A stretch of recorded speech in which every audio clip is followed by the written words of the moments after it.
नमस्कार। Lecture number हमारा 12 है और ऑफिशियल लेक्चर नंबर 215 है हमारा। और आज का हमारा जो टॉपिक है वो प्लेंट आदेश नंबर 7 है। आदेश 7 में रूल्स बताए, वो नियम बताए गए हैं, वो ऑर्डर, वो नियम बताए गए हैं जिसके अंदर जिन नियमों के तहत प्लेंट को ड्राफ्ट किया जाना चाहिए।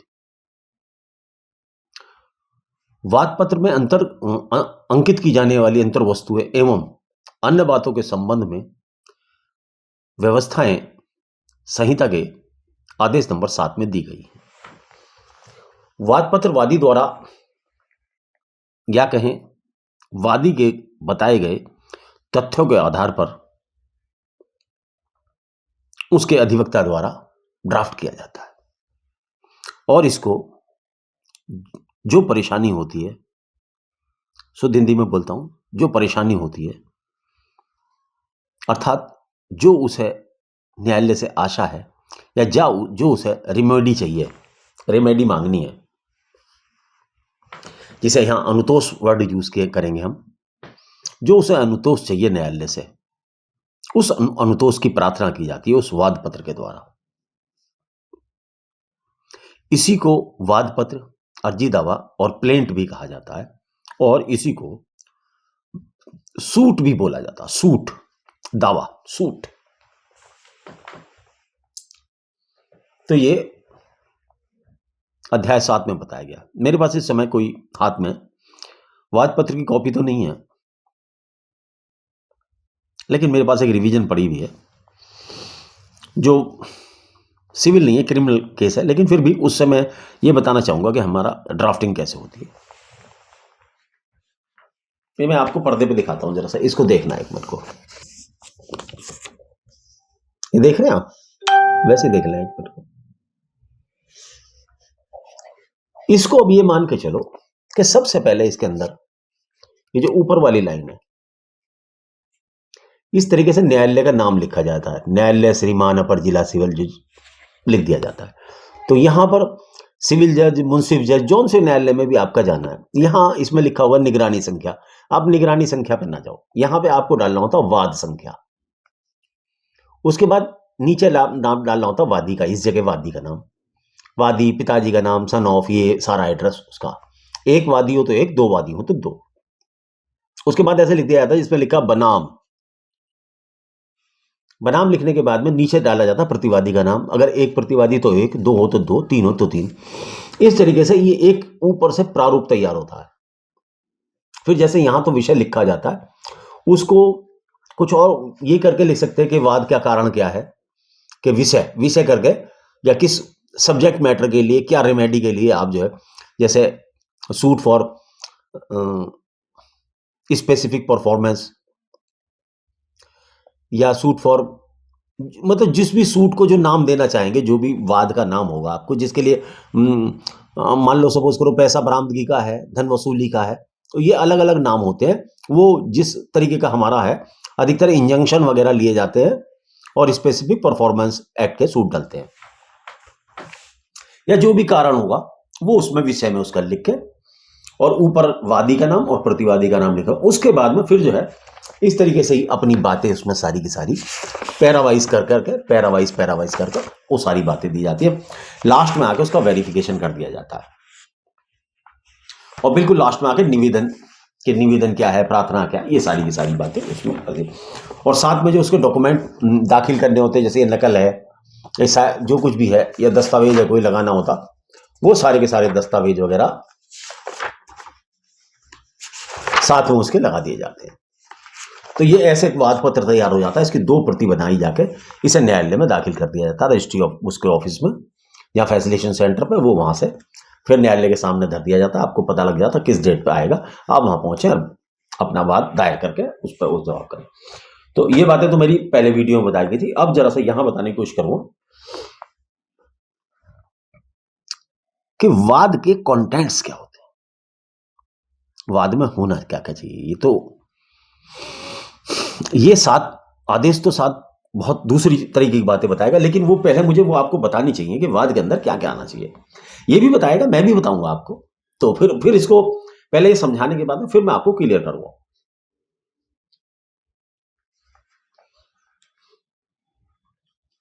देखिए, मैंने आपसे वादा किया कि एक एक स्टेप चढ़ेंगे, एक एक वीडियो सुनो, समझो, सीखो।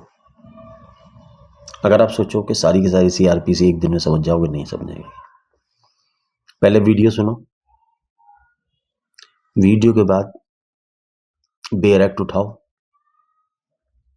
बेयर एक्ट के प्रोविजन में पढ़ो।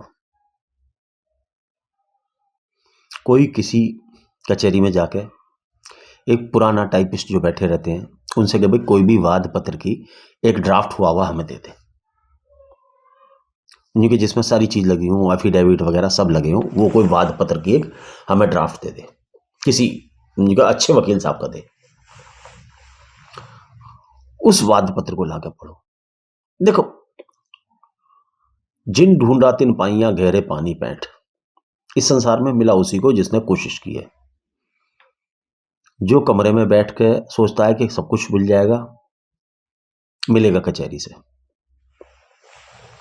कमरे से ज्ञान तो मिल सकता है, ये बात तो मिल सकती है जो मैं बता रहा हूं, प्रैक्टिकल कमरे से नहीं मिलता। प्रैक्टिकल फील्ड से मिलता है, ज्ञान किताब से मिल जाता है, प्रैक्टिकल नहीं मिलता, प्रैक्टिकल करने से मिलता है। बहुत सारी किताबें हैं कि रोटी कैसे बनती है, कैसे बनाई जाती है, रोटी में क्या होती है, नमक डाल दो, चावल डाल दो, दाल डाल दो, यूट्यूब पे वीडियो पे खूब आ सकती है, लेकिन उससे नियम तो सीखे जाते हैं कि बढ़िया सब्जी कैसे बनेगी, बढ़िया रोटी कैसे बनेगी। लेकिन जब रसोई में खड़ा होगा जाता है, रोटी बनानी सीखी तभी जाती है। यहां हम आपको बुद्धि में बात तो डाल सकते हैं, लेकिन आप सोचें कि ना कि पूरा लॉ में मास्टरी करा दें, वो कचहरी में साथ में किसी गुरु के साथ में खड़ा होती सीखते आप। ये काम एक ऐसा है जो बिना गुरु के नहीं सीखा जा सकता।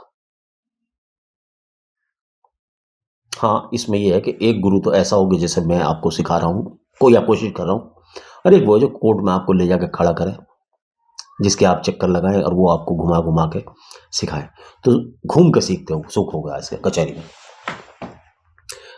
लेकिन ये बातें आपको पता नहीं होंगी तो फिर आप कुछ भी नहीं सीखोगे। खाली प्रैक्टिकल से अगर इंटेलिजेंट आदमी हो जाए तो सारे मुंशी आज तक वकील हो जाते, क्योंकि उनने किताब नहीं पढ़ी, उसे केवल प्रैक्टिकल है। लेकिन आप पहले थ्योरी पढ़ो, फिर प्रैक्टिकल करो, तो ज्यादा तेजी से इंटेलिजेंट होगे। लेकिन सीधा प्रैक्टिकल पे आ जाओ तो भी कुछ नहीं सीख लगे। Practical and theory both are important thing. Theory first, practical बाद में। इंडिया में हम भी यही सोचा करते थे यार, कचहरी में हाँ टाइम लगता है, लेकिन क्या होता है, जिसने थ्योरी पढ़ी होती है तो प्रैक्टिकल में घोड़े की तरह भागने लगता है, लेकिन थ्योरी नहीं पढ़ी तो प्रैक्टिकल में घोड़े की तरह नहीं भाग सकते आप। तो पहले थ्योरी याद कर लो, प्रैक्टिकल में फिर दौड़ोगे, घोड़ों की तरह दौड़ोगे। चलिए आप बात करते हैं प्लेंट की। अब contents of plaints, what should be inside the plaint. Number 1, name of the court, जैसा मैंने आपको दिखाया। नंबर 2, खाली छोड़ेंगे, वाद संख्या सन डाल देंगे, बाद में भर लिया जाएगा वो। वादी का नाम, पूरा address, mobile number, pin code number, email address अगर इफ एनी, प्रतिवादी का नाम, पिताजी का नाम, कहाँ रहता है, क्या मोहल्ला है, क्या करता है, कहाँ पे है, ये सारा एड्रेस उसका, उसका mobile number if any, email ID if any. तो दो चीजें की होगी, पहली बात नेम ऑफ कोर्ट, दूसरी बात name of address of plaintiff, name and address of respondent. Next, अगर कोई माइनर है उसके अंदर तो डिस्क्रिप्शन ऑफ माइनर, उसके बाद अपनी घटना क्या है, सब्जेक्ट लिख दिया, why this what is the reason of the suit for specific performance of contract लिख दिया, सब्जेक्ट हो गया ये उसका। किस लिए वाद है? सूट फॉर रिकवरी, इस तरीके से लिख दिया ताकि पता लग जाता है कि किस संबंध में वाद है। नेक्स्ट, सबसे पहले फैक्ट्स लिखे, आपका किस अधिकार का हनन हो रहा है। उसके बाद किस अधिकार से आपका कॉज ऑफ एक्शन, मतलब क्या हनन हुआ और उससे आपका क्या कॉज ऑफ एक्शन उत्पन्न हुआ, अर्थात क्या परेशानी आपको हुई, that is called cause of action, जिसकी वजह से मुकदमा डालना पड़ रहा है आपको। उसके बाद न्यायालय का क्षेत्राधिकार किस तरीके से है, न्यायालय के क्षेत्राधिकार को बताएं।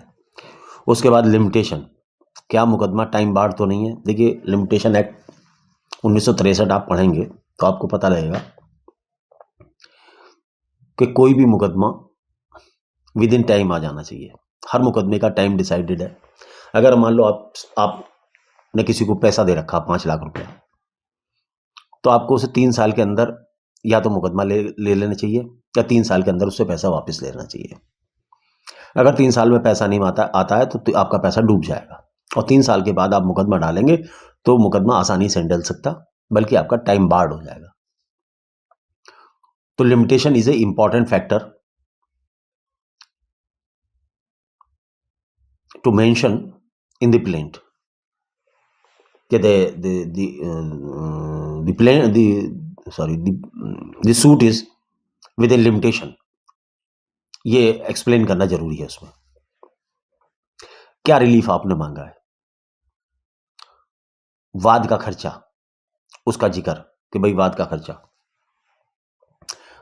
अगर मान लो कई चीजों के लिए वाद है, कई रिमेडी मांगी आपने, अगर कोई रिमेडी आप छोड़ रहे हो तो उसका जिक्र कि भाई ये मैं चीज छोड़ रहा हूं, और छोड़ रहे हो या बाद में दाखिल लोगे तो उसके लिए कि जी बाद में इनसे लूंगा, इस समय मेरी ऐसी हैसियत नहीं है या स्थिति नहीं है आर्थिक। कोर्ट फीस कितनी लग रही है, अर्थात वैल्यूएशन ऑफ सूट, ये जरूरी है। तो 9 चीजें मैंने बताई हैं, 9 से ज्यादा है ये, मैंने 2 और बढ़ा दी इसमें। मैं दोबारा बताता हूं। Name of courts, name of plaintiff, name of respondent and address, description of minor if any, brief facts, cause of actions,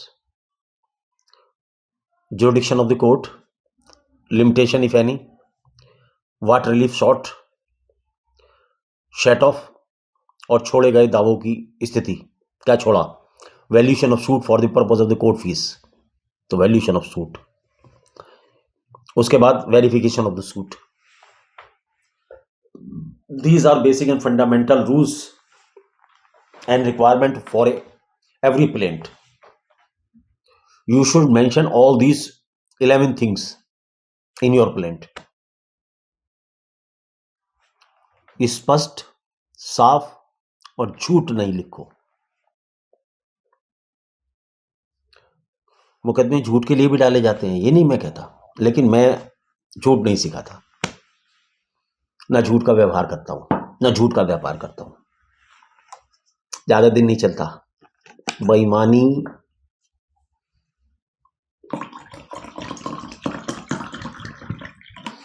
जो एडवोकेट क्लाइंटों को झूठ बोलते हैं, परेशान करते हैं, ज्यादा दिन वकालत नहीं करते, फेल हो जाते हैं।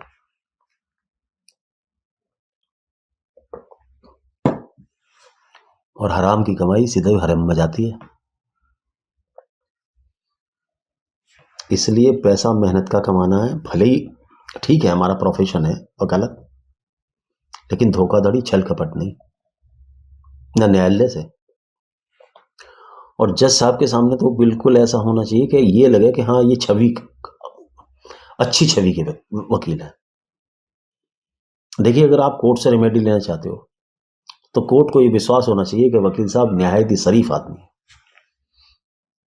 अगर एक बार धब्बा लग गया ना कि यार ये तो चीटर है, धोखाधड़ी का वकील है, सारी छवि खराब हो जाती है। तो इसलिए एक एडवोकेट को बहुत सिंसियर, बहुत discipline, well refined, well dressed, मैं तो नहीं रहता हूँ, खैर मेरा तो रिटायर, मैं तो अब तो मेरा कोर्ट से ज़्यादा कम प्रैक्टिस में मेरा इंटरेस्ट नहीं रह गया, क्योंकि मैं गवर्नमेंट जॉब से कर चुका हूँ 30-35 साल कर सका हूँ सर्विस, तो मेरा तो वो नहीं, लेकिन ये बताता हूँ कि बहुत रिफाइंड होना चाहिए। कोर्ट में हमारी डिग्निटी होनी चाहिए, सम्मान होना चाहिए, आपकी रेस्पेक्ट होनी चाहिए, बहुत हम्बली सॉफ्ट स्पोकन हो, लेकिन अपने राइट्स को और अपने क्लाइंट के राइट्स को आवाज़ उठाने के लिए दबंग होने चाहिए। उसके राइट्स के लिए प्रोटेक्ट करने के लिए तो है, लेकिन दबंगाई का मतलब ये नहीं है ऊंची आवाज़, but lawful addressing to the court with submission, with submissive nature, soft spoken words, not with harsh word. तो चलिए, ये मैंने बताया कंटेंट्स ऑफ प्लेंट्स। अब मैं आता हूं, देखिए मैं पहले आपको कभी ये नहीं बता था कि ये क्या, ये तो बाद में बताऊंगा। पहले आपके जहन में ये बैठा दिया जाए, व्हाट इज वाद पत्र, व्हाट इज प्लेंट। ऑर्डर तो लिखे हुए हैं, किताब में लिखे हुए, कोई भी पढ़ लेगा, पढ़ लो, याद ही तो करने हैं भाई। तो ये होता है वाद, इसके अंदर ये चीजें इंपॉर्टेंट होती है। लेकिन ये क्या है, ये किताबों में नहीं लिखे हुए, ये इसमें नहीं लिखे हुए, एक्ट में नहीं लिखे हुए। ये तो जो हमने प्रैक्टिस में, प्रैक्टिकल में देखा, वो बताते हैं आपको। अब ये वाद थोड़े लिखा कि वाद कैसे ड्राफ्ट होगा।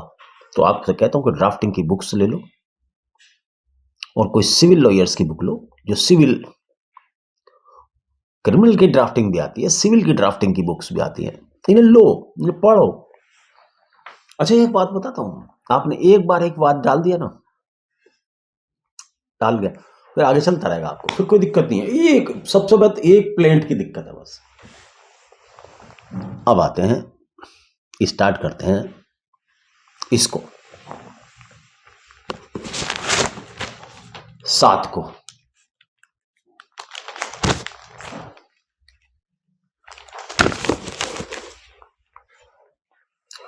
तो ये अंतर वस्तुएं जो मैंने बताई आपको,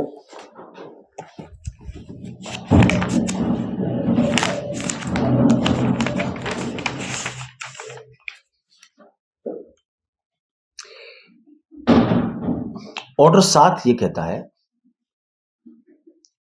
particulars to be content in plaint. अभी है, टाइम है 11-12 मिनट है, बताता हूं, कर दूंगा पूरा। The name of the court in which the suit is brought, the name and description of the place of residence of the plaintiff, the name and description of the place of residence of the defendant so far as can be ascertained. Next, where the plaintiff or the defendant is a minor or a person of the unsound mind or a statement of the facts, the fact constituting of the ये सारी की सारी मैंने चीजें बताई दी आपको, ये अंग्रेजी में बता रहा था उसमें आपको। the fact showing, तो ये था ऑर्डर 7, ऑर्डर 7 का नियम फर्स्ट, कि ये चीजें इसमें, इनमें 9 चीजें बताई हैं इन्होंने, लेकिन मैंने आपको बताई 11। इन्होंने बताई 2, 2, 4, 2, 6, 2, 8, 9, इन्होंने 9 बताई, लेकिन मैंने आपको 11 बताई, क्योंकि वो जरूरी है, तो मैंने 11 बताई। तो नियम 1 की चीजें जो मैंने बताई आगे भी, वो नियम 9 1 की चीजें थी, ये जो बताई 9 चीजें बताई मैंने, उसमें 11 बढ़ा दी, इसमें फैक्ट्स और बढ़ा दिया और लिमिटेशन और बता दिया। ये मैंने उससे बताई, एक्सपीरियंस है। तो ये चीजें आपकी होनी चाहिए, वो कोर्ट पूछेगी आपसे। वेरिफिकेशन इसमें नहीं था, मैंने आपको वेरिफिकेशन के लिए कर दिया। अब बात करते हैं 7(2). 7 तो है ही, नियम की बात करो। नियम 2, अगर मामला पैसे से संबंधित है, देखिए मैंने क्या बताया था, सूट अलग अलग हैं, अब ये सारे सूट अलग अलग हैं। ये जो इसका नियम 2 है, वो इन मनी सूटों के लिए। तो मनी सूटों के अंदर क्या क्या होना चाहिए, क्या क्या बातें होनी चाहिए,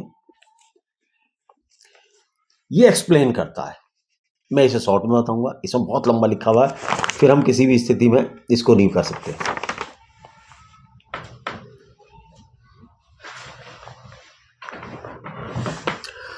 जब धन संबंधी वाद हो, तो नियम 2 में जो लिखा हुआ है, वो बातें वाद पत्र में आनी चाहिए। क्या क्या लिखा हुआ है, जरा सा मैं हिंदी में बताता हूं आपको। निश्चित रकम का उल्लेख करें कि क्या रकम आपने दी थी प्रतिवादी को, उसके ऊपर आपका क्या ब्याज आता है, क्या मीन्स प्रॉफिट है आपके, सेटलमेंट में कितना पैसा बनता है आपका, अनसेटल्ड अमाउंट क्या है, लगभग लगभग ये सारी की सारी बातें धन संबंधी वाद में नियम 2 बताता है। आदेश 7 चल रहा है, ध्यान रखें। नियम 3, अगर अचल संपत्ति से संबंधित मामला है तो यह बताएं कि अचल संपत्ति कहां स्थित है, कितने गज की है, कितना एरिया है, कितना रकबा है, पूरब में क्या है उसके, पश्चिम में क्या है, उत्तर में क्या है, दक्षिण में क्या है, जिससे उस प्रॉपर्टी की पहचान सुनिश्चित हो सके। पूरब में कौन रहता है, पश्चिम में कौन रहता है, उनके नाम पते वगैरह नाम होने चाहिए कम से कम, उसका एक कच्चा नक्शा। ये बातें नियम 7 कहता है कि जब अचल संपत्ति से संबंधित वादा मुकदमा डालो तो उसके अंदर ये चीजें जरूर खोलो, जिससे यह निश्चित हो सके कि मुकदमा किसके लिए लाया गया। अब नियम 4 क्या कहता है इसका। कई बार ऐसा होता है कि बड़ी बड़ी फर्में होती हैं और मालिक हर जगह मुकदमा नहीं डाल सकता। मान लो जैसे सेलुलर कंपनीज हैं, इनके हजारों लाखों ग्राहक हैं,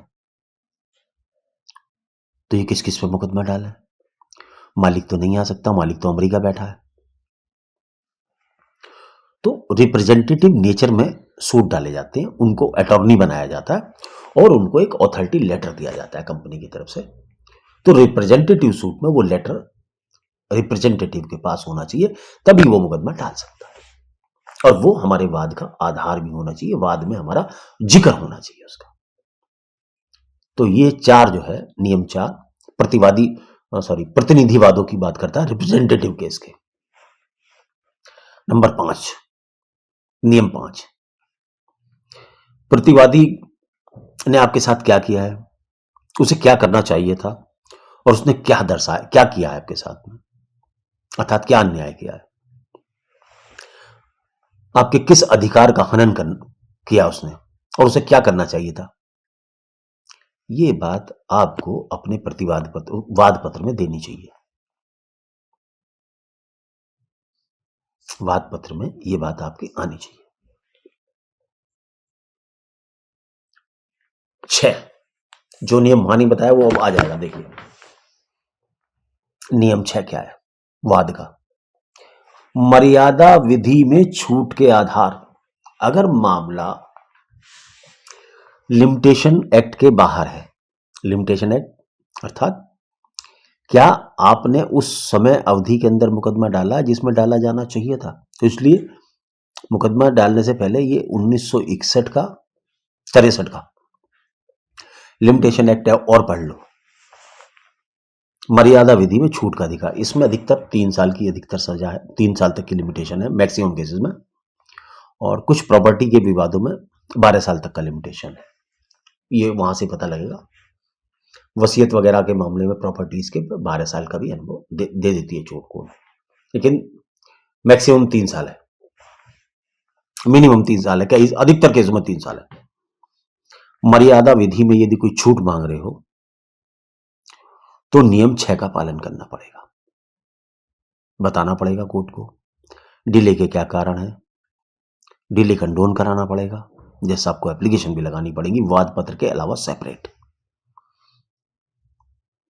7वां, आपने क्या अनुतोष मांगे, नियम 7, आपने क्या अनुतोष मांगे उन अनुतोषों को बताना पड़ेगा। अभी बहुत सारा है, 3 मिनट में 6 मिनट में खींचना है, अनुतोष बताने पड़ेंगे।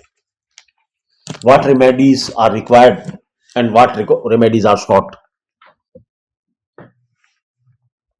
नियम 9, नियम ये बताता है जब आपका मुकदमा कोर्ट में इंस्टीट्यूट हो जाएगा और न्यायालय उसे एडमिशन कर लेगा, तो सबसे पहले केस में क्या होता है, जैसे ही आप एडमिशन मुकदमा इंस्टीट्यूट करते हैं तो कोर्ट उसे आपको एडमिशन पे सुनता है। अगर उसने कोर्ट ने एडमिशन कर लिया आपके मुकदमे का, तो वो आपको प्रतिवादी के लिए समन वगैरह देगा।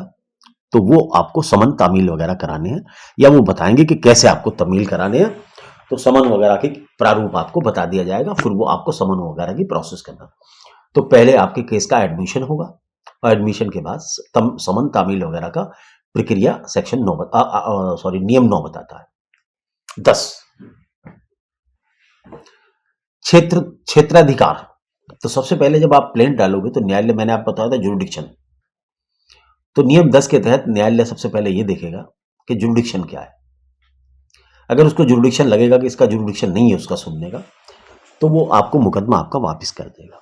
तो इसीलिए मैंने कहा था कि भैया जब भी मुकदमा डालो जुरिडिक्शन चेक करके डालो, अच्छी तरीके से पूछताछ कर डालो, नहीं तो परेशानियों का सामना करना पड़ता है और इसमें बहुत दिक्कत हो जाती है। जब न्यायालय ऐसा करेगा तो उसके ऊपर एंडोर्समेंट करेगा आपकी प्लेंट पर और लिख के देगा कि भाई इन्होंने मुकदमा डाला था और ये वापस किया जा रहा है क्योंकि मामला मेरे क्षेत्राधिकार का नहीं। ये 10 था, ये 10 बी है। जिस तरीके से नीचे वाली कोर्ट वापस कर सकती है, ऐसी अपीलीय न्यायालय भी, और उसका जुरिडिक्शन नहीं होता तो वो भी आपकी अपीलों को वापस कर सकती है। ये तो मूलवाद का बात बताई। और 10 बी जो है, 7 बी जो है, सॉरी 10 बी, नियम 10 बी जो है आदेश 7 का, वो बताया अपीलीय न्यायालय भी वादों को समुचित न्यायालय को अंतरित करने का आदेश दे सके। अगर मान लो अपील गलत जगह लग गई है तो ये कह देंगे भाई हमारी कोर्ट में नहीं बनता जुडिक्शन, दूसरी जगह जाओ। 7-11 वाद पत्रों को अस्वीकार किया जाना। न्यायालय वाद को पढ़ने के बाद में अगर लगता है तो कॉज ऑफ एक्शन स्पष्ट न होने पर खारिज कर देगा आपके वाद को। अनुतोष मूल्यांकन का आपने मान लो जो कोर्ट फीस कम लगाई है उसके लिए खारिज कर देगा। अगर आपने नियत समय पर दुरुस्त नहीं करा तो उसको खारिज कर सकेगा आपके मुकदमे को। अगर आपने कम स्टाम्प दिया है, कम शुल्क दिया है, तो वो आपके वाद को अस्वीकार कर सकेगा। अगर कोर्ट ने कहा कि भाई आप पूरी कोर्ट फीस लगाइए, उसके बाद भी आप नहीं लगाते तो आपका वाद खारिज कर दिया जाएगा। या लिमिटेशन में आपका वाद नहीं आता तो लिमिटेशन के आधार पर खारिज कर दिया जाएगा। तो नियम 11 ये कहता है कि किन परिस्थितियों में एक जज साहब आपके वाद को अस्वीकार कर सकते हैं। इसे दोबारा बताता हूं। कॉज ऑफ एक्शन की वजह से, रेमेडी के मूल्यांकन की वजह से, कम स्टाम्प लगाने से, और यदि कोई ऑर्डर दिया है कोर्ट ने उसको कोर्ट फीस पूरी जमा ना करने पे, और कोई शुल्क वगैरह है वो ना देने पे, या विधि द्वारा कोई बाधित है सूट, तो इसलिए किया जा सकता है। अबे यार अभी तो बहुत लंबा है। 11 नियम, वाद का पार्शियल रिजेक्शन नहीं हो सकता। वाद या तो पूरा खारिज करा जाएगा, लेकिन अगर आपने फालतू प्रतिवादी बना लिए तो उन प्रतिवादियों को दोनों की बहस सुनने के बाद प्रतिवादी निकाले जा सकते हैं, एक आध प्रतिवादी कम किया जा सकता है। अगर कोई प्रतिवादी कहता है जी मेरा तो कोई मतलब नहीं, ठीक है जी इसकी प्रॉपर्टी है, ये मालिक है, रहे, मुझे कोई दिक्कत नहीं, मैं तो जा रहा हूं जी, मेरा कोई मतलब नहीं, तो कोई फर्क नहीं पड़ता। नियम 12, अगर वाद पत्र खारिज हो जाता है तो उस प्रक्रिया के बारे में बताता है। न्यायाधीश स्पष्ट आदेश करेगा, ऑर्डर करेगा, और वो कारण लिखेगा किन कारणों की वजह से जो वाद उनके सामने पेश किया गया था किस वजह से वो खारिज कर रहे हैं। एक स्पष्ट आदेश दिया जाएगा। तो ये 7-12 में ऐसा आदेश आएगा।